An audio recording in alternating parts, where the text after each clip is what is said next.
বন্ধুরা, মাংসটা কষানো হয়ে গেছে, কেমন মাংস থেকে তেল বেরিয়ে পড়েছে, তেল ছেড়ে গেছে।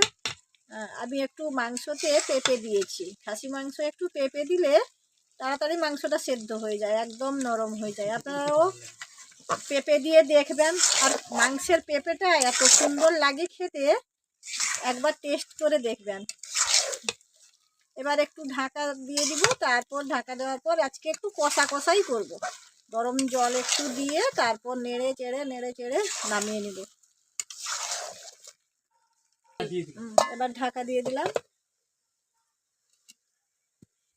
এবার ঢাকনাটা খুলে দিলাম।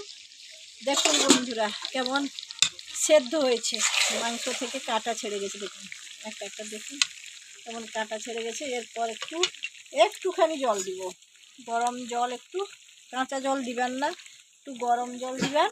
গরম জল দিলে মাংসটা ভালো সেদ্ধ হবে। জল দিয়ে দিলাম।